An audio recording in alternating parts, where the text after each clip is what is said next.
오늘 죽음의 패배라고 하는 제목으로 우리가 이 그림을 보면서 또 한번 말씀을 듣고 깨달음이 있는 시간이 되었으면 좋겠습니다. 오늘 이 그림은 굉장히 좀 큰 작품인데 그림으로 치고는 그래서 제가 좀 크게 이 앞에 넣어놨습니다. 한번 자세히 한번 보시면은 지금 해골들이 이제 저기 바다 멀리서부터 땅으로 들어오고 있고, 군대가 이제 해골 군병들이 진을 치고 있고, 계속 상륙해서 사람들의 마을에 들어와서 사람들을 죽이는 그런 모습을 우리가 볼 수가 있습니다. 그래서 그림에 보면은 맨 오른쪽, 그러니까 5시 방향 같은 경우에는 지금 잔치상이 있는데 그 상마저 이제 해골들이 다 파괴하고 사람들이 잔치에서 도망가는 어떤 그런 모습까지 보여지고 있습니다. 그리고 한 오후 저녁 9시 방향에 보면은 이 해골들이 지금 십자가 같이 된 배를 타고 이렇게 들어오고 있는데, 이것은 그 당시에 어떤 종교 지도자들 그리고 종교인들이 사실은 십자가라고 하는 배, 이것은 교회를 말하는 것인데요, 방주를 말하는 것인데, 그 안에 타고 있는 것 같지만 사실은 다 해골, 어떤 죽음의 영향 안에 있다라고 하는 그런 시대에 대한 어떤 비판적인 모습까지 이 화가는 그림을 그리고 있습니다. 또 이제 많은 부분들이 있는데 이제 보시면서 제가 말씀을 드리겠습니다. 이 그림의 제목은 죽음의 승리입니다. 죽음의 승리인데, 그런데 오늘 본문에서 고린도전서에서 말하는 것은 26절에 보시면은 맨 마지막에 죽는 것은 사람이 아니라 사망이다라고 말을 하고 있습니다. 사망이라고 하는 것 자체가 하나의 인격처럼, 죽음이라고 하는 것이 하나의 실체처럼 그것을 하나님께서 맨 마지막에 죽이신다라고 말씀하시고, 사망이 승리했다라고 착각을 하는 것, 하지만은 사망이 쏘는 어떤 힘조차도 거부하는 것, 그것이 이제 성경이 말하고 있는 생명의 승리를 말하고 있는 것이 바로 성경이죠. 우리가 생을 작별하기 위해서 자살하는 사람들이 많이 있습니다. 또 죽음이라고 하는 것은 어젯밤에도 우리는 잘 잤지만은 어젯밤에도 생을 마감하신 분들이 많이 계십니다. 생각지도 않게 병환이라든지 생각지도 않은 사고로 인해서 우리가 죽음은 나의 것이 아니다라고 생각하는 그런 사람들이 있지만 실제로 그것은 착각에 지나지 않습니다. 매일 죽는 사람들의 어떤 수치를 우리가 굳이 제시하지 않더라도 오늘날 세상에는 타나토스, 죽음의 권세가 휩쓸고 있습니다. 그 죽음의 권세는 마치 이 그림에 나오는 해골처럼, 유령처럼 전 세계의 도시들을 파죽지세로 휘젓고 다니고 있습니다. 그 권세는 우리나라에도 들어와서 대한민국 땅 구석구석으로 어두운 밤의 그림자를 들이우며 휘감고 있습니다. 오늘 그림 맨 앞에 보시면은 그림에 이제 오후 1시 방향에서 이제 11시 방향으로 가면 갈수록 맨 위쪽에 어두워지고 있습니다. 어두워지고 있는 것을 보고 있습니다. 화염이 맑은 하늘에서 화염으로 이제 휩싸여지는 그런 어떤 시대 정신의 모습들이 그림 안에 나와 있습니다. 그것은 오늘날도 마찬가지입니다. 깊은 밤이면 비밀들로 가득 찬 인터넷이라고 하는, 스마트폰이라고 하는 그 혼돈의 마을에 죽음은 머물러 있습니다. 그 마을에서 죽음의 권세는 삶에 지친 젊은 눈방울들을 밤새 유린합니다. 그리고 그 유린당한 젊은 영혼들은 자신의 창고인 죽음의 음부의 세계로 던지는 것이 바로 죽음입니다. 바야흐로 죽음은 이 땅의 왕이고 이 시대에 임금 노릇을 하고 있다라고 해도 과언이 아니겠습니다. 하지만 죽음이 왕노릇한 것은 비단 우리가 사는 21세기만은 아닌 것 같습니다. 그것은 500년 이전의 세상에서도 그러했습니다. 오늘 이 그림을 그린 피터 브리허리라고 하는 사람의 이 죽음의 승리에서도 죽음의 사자들인 해골들이 땅 위의 사람들을 통째로 쓸어가지고 큰 관짝 안에 그렇게 밀어 넣습니다. 사람들이 죽음으로 밀려 들어가고 있는 모습입니다. 얼마 전에 작년에 있었던 그 용산의 참사 같은 경우에도 사람들이 밀려서 그렇게 죽게 됐는데, 죽음은 사람들을 밀어서 이렇게 죽게 되는 어떤 그런 그림의 모습들이 참 많은 것을 보여주게 합니다.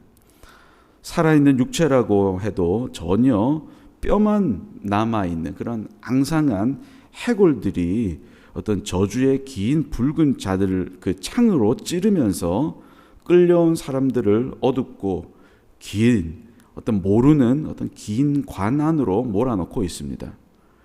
그리고 사람들의 표정을 보면은 그 무서운 권세에 실신하고 넋을 잃은 사람들이 대부분이고, 의식이 있는 사람들조차도 뒤에서 이 앙상한 말을, 이 그림의 한 중간에 보면은 앙상한 말을 타고 있는 해골이 낫을 휘두르고 있는 모습이 이 그림의 한 중간쯤에 보실 수가 있습니다.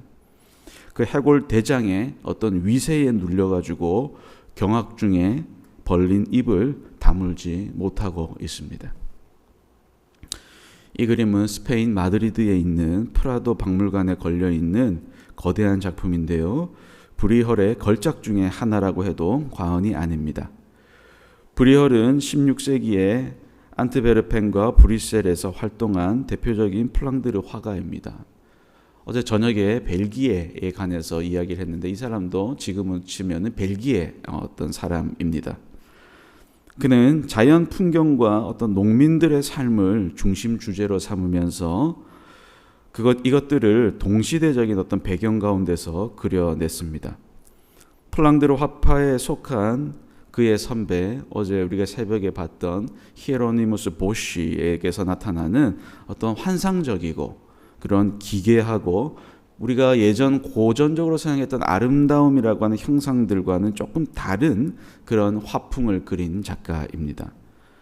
말하자면 이 브리헐의 작품들은 중세 미술의 종교성이라든지 근세 회화의 어떤 귀족적이고 아름다운 주제들을 벗어난 경험적 실제, 또한 소박한 어떤 농민들의 삶만을 그렸는데, 또 단지 그것만은 아니라 그 안에 깊이 있는 종교성이라든지 그 당시에 구교, 가톨릭과 신교, 개신교 간의 어떤 갈등과 같은 그런 현실에 대한 비판의식, 그것에 따른 시대 풍자 등을 그려내고 있습니다. 죽음의 승리라고 하는 이 그림도 우리가 이 그림만 보면은 사실은 이해할 수 없지만, 그 시대 상황을 놓고 봤을 때는 스페인이 네덜란드 남부 지역을 점령하려고 막 공격하던 시기였습니다. 그래서 그것으로 인해서 30년 전쟁이라고 하는 것이 이어지고, 그 전쟁은 개신교와 구교, 가톨릭과의 어떤 갈등과 분쟁이 드러나는데, 그것 역시 사실 이 그림 안에 녹아져 있습니다. 그림에서 외국에서 오고 있는, 배를 타고 들어오고 있는 그 해골 부대들은 바다로부터 밀려 들어오는 것은 당시 지지 않는 어떤 스페인의 어떤 해군, 외국 침공의 어떤 전위대 역할을 하고 있는 스페인의 무적 함대를 연상시킨다라고 할 수가 있습니다. 말하자면 브리헐이 살던 그 시대에는 독일에서 시작된 그런 변혁적인 개신교 공동체가 한참 이렇게 힘을 가지고 자생하려고 하고 있었는데, 그것을 막기 위해서 스페인의 어떤 봉건적 그리고 천주교적인 그런 공동체들이 침입하는, 그것을 반종교개혁을 하기 위해서 대립이 어떤 심화되던 그런 국제적인 격변의 시대였습니다. 그래서 브리헐은 이러한 어떤 국교적인 대립과 신구교 간의 어떤 권력투쟁, 그로 인해서 폭력과 전쟁의 시대를 이 그림을 통해서 폭로하면서 동시에 사람들이 직면하고 있는 일반적인 죽음으로 이 주제를 그려내고 있습니다. 죽음의 승리는 얼핏 보면은 어지럽고 산만한 구성을 하고 있습니다. 그러나 이 각 장면들을 면밀히 살펴보고 전체의 구도를 다시 보면은 그림은 거침이 없이 세상을 누비는 어떤 죽음의 권세를 조화롭게 배열하고 있음을 알 수가 있습니다. 그림에는 하늘과 바다와 땅이 다 나와 있습니다. 이것은 온 천지를 말하는 것인데, 이것은 죽음의 재앙을 뜻하는 붉은 빛이 뒤덮여 있고 핏빛의 음울한 분위기가 세상을 짓누르고 있습니다. 요한계시록에 나오는 거의 아마겟돈과 같은 그런 장면입니다. 강에는 물고기가 죽어서 둥둥 떠 있으며 육지에는 아직까지 완전히 살아있는 사람들 외에는 나무와 풀들, 자연 환경들은 다 죽어 있습니다. 그리고 왼편 상단을 보면은 이미 불탄 나무도 계곡들에 의해서 잘려지고 있음을 볼 수가 있습니다. 이 그림은 사람의 죽음만이 아니라 살아있는 모든 자연의 죽음까지도 지적을 하고 있습니다. 그 당시에도 기술이 발전하면서 많은 산림들이 벌목이 되고 많은 자연 파괴는 항상 있어 왔던 것입니다. 그것에 대해서 브리헐은 또 고발을 하고 있습니다. 살아있는 것들은 다 죽어 있는데 반해서 죽은 해골들이 살아 설치는 세상입니다. 이런 해골들 가운데서는 갑옷을 입고 모자를 쓰고 수도승의 가운을 걸친 이들도 있지만 그것으로 그들의 해골이 위장되지는 않습니다. 그리고 죽음의 사자들을 따른 짐승들도 인간 사냥의 한몫 거들고 있습니다. 해골 부대 대장이 타고 온 붉은 말과 저 강 건너 달아나는 존재를 뒤쫓는 두 마리의 개라든지, 그리고 흉조를 알리는 불길한 까마귀 또한 그렇습니다. 현재는 이런 것들이 어떤 동물이라기보다는 자연을 넘어선 인간이 만들어낸 테크놀로지가 오히려 인간을 뒤쫓는, 오히려 인간성을 파괴하는 그런 은유로 현대에서는 또 읽을 수도 있습니다. 이 전쟁에서는 해골들이 휘두르는 무기는 다양하지만 두드러지게 드러나는 것은 몇 자루의 낫, 아주 날카롭게 생긴 낫과 붉은 창입니다. 중간에 죽음의 말을 타고 있는 그 해골 병사가 들고 있는 낫은 전통적인 성화에서는 종말적인 추수를 뜻하는데, 여기에서도 그것은 죽음, 추수를 말하는데 죽음을 상징하는 것으로 나타납니다. 반면에 이 해골 부대가 가지고 있는 엄청나고 위험한 무기들과 싸우는 사람들의 무기는 그림 전면의 왼편에서 보이듯이 단지 긴 검과 단도, 그 검도 보면은 나무같이 만들어져 있습니다. 그리고 중앙 상단에 나타나는 막대기들입니다. 해골들이 전략을 가지고 무리를 지어서 아주 군대같이 공격하고 있을 때 조직적으로 전쟁에 대하고 있는 것에 비해서 사람들은 단기 필마로 엄격결에 손에 쥐는 것만 방어하고 있는 그런 모습이 역력해 보입니다. 이 그림에는 16세기의 유럽 사회에서 전쟁을 하는 여러 방식과 사람을 죽이는 다양한 방법 역시도 녹아져 있습니다. 그림의 오른쪽 상단에는 목을 졸라 죽이는 다양한 교수형의 모습들이 잘 드러나고 있습니다. 그림의 장면들을 들여다보면은 전면에는 세상을 호령하던 상류층의 사람들이 나타납니다. 왼편에는 왕관을 쓰고 문을 든 이게 왕이 보면은 황제가 해골에게 붙잡혔고 그의 재물들은 전리품으로 약탈당하고 있는데, 이 황제는 아마 실제로 현존했던 칼 5세를 염두에 둔 것으로 보입니다. 그 옆에는 추기경의 모습과 갑옷으로 무장한 기사도 보입니다. 그림의 왼편 전면에서는 연회의 모습이 그려져 있습니다. 술판이 버려졌고 카드 게임을 이렇게 하고 있지만 오른편입니다. 예, 오른편 밑이죠. 그걸 버려 있지만은 귀부인 한 명은요 이미 지금 해골에게 붙잡혔고, 다른 귀부인과 귀족 한 명은 검을 빼어가지고 어떻게든 맞서 보려고 하지만 붉고 긴 창을 든 해골들의 위세 앞에서는 힘없는 그런 몸짓에 불과합니다. 그리고 그들 뒤편으로는 엄청난 해골 부대가 이들을 노리고 있습니다. 사람들이 데리고 놀던 어릿광대는 도와주지는 않고 탁자 밑으로 숨어 들어가 있습니다. 그리고 그림의 제일 끝에 이제 연인들이 지금 보면은 어떤 비올라를 연주하고 있는 그런 모습이 나타나고 있는데요. 지금 여기서는 조금 잘렸는데요. 이 그림이 워낙 크다 보니까.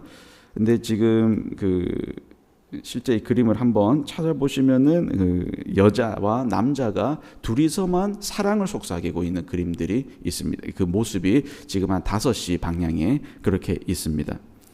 근데 죽음의 사자는 어느새 그들 옆에도 가까이 다가와 있습니다. 화가는 이 모든 그림을 통해서 권력과 화려함의 부요와 모든 권력의 무상함과 더불어서 사랑과 어떤 로맨스와 이런 불륜들과 이런 것들의 또 헛됨을 역시 노래하고 있습니다. 땅 위에 그 누가 죽음의 강을 피해갈 수 있단 말인가? 라고 우리에게 묻고 있는 것 같습니다. 왼편 상단에 보면은 어떤 가난한 자가 십자가를 손에 잡고 부여잡고 기도를 하고 있지만 이게 한시 방향에 있죠. 한시 방향에 있는 그림인데 해골은 이미 칼을 높이 치켜들고 그 사람의 목을 베기 직전인 형국입니다.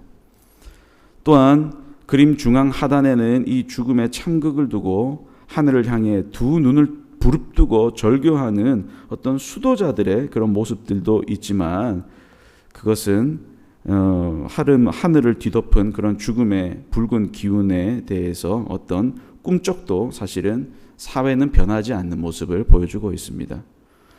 그리고 이 그림의 어떤 장면에도 다른 것은 뭐냐면 천사가 보이지 않습니다. 중세시대부터 천사의 그림은 항상 나와 있었는데 천사가 보이지 않는 굉장히 삭막하고 절망적인 그런 모습입니다.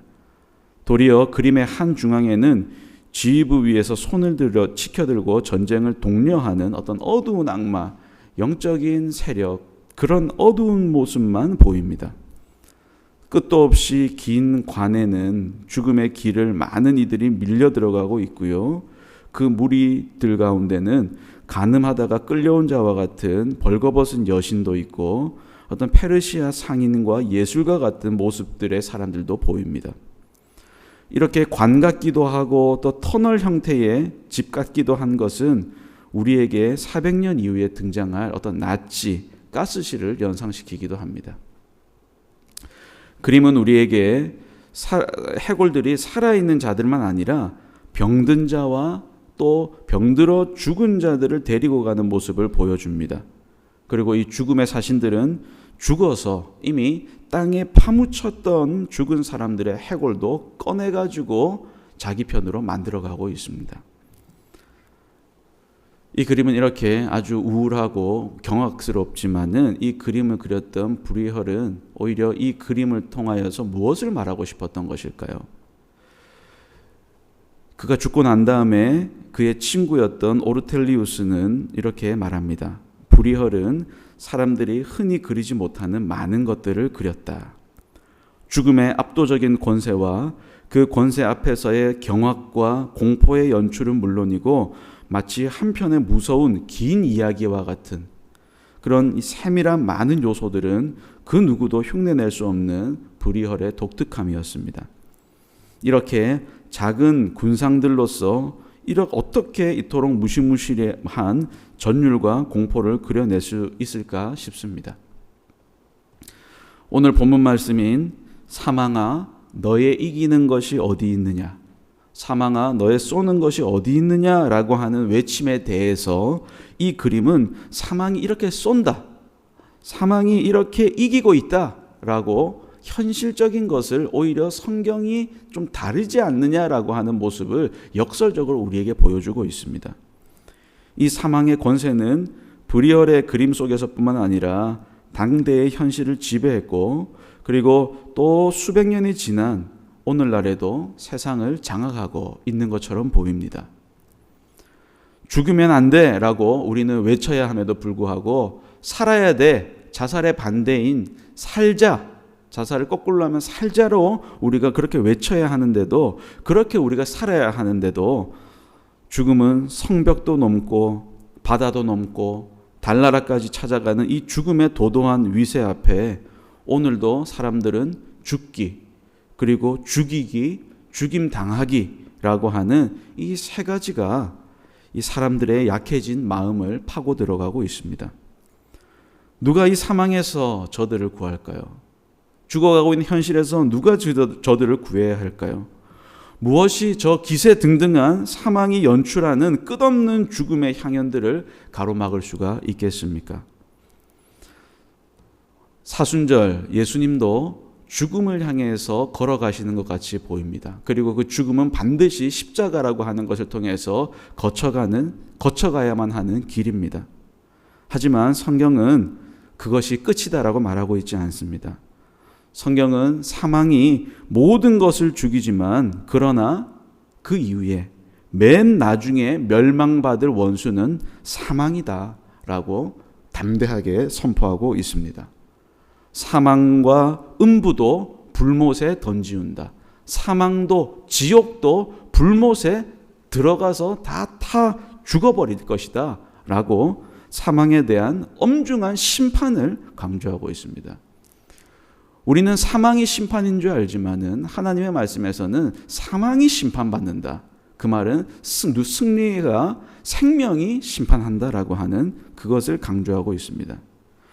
그러면 이렇게 사망에 의해서 삼키운 자들은 어떻게 되겠습니까? 요한계시록은 이렇게 말합니다.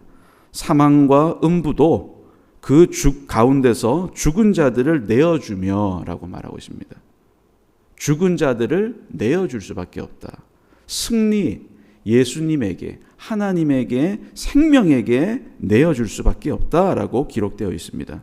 그리고 성도들에게는 이런 약속이 있죠.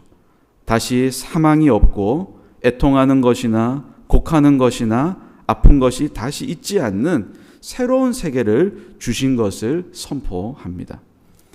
이러한 종말적인 축복 외에 지금 예수님 안에 살아있는 자들은 사망을 이기는 구원의 은총과 부활의 새 생명에 이미 참여하고 있는 자들입니다.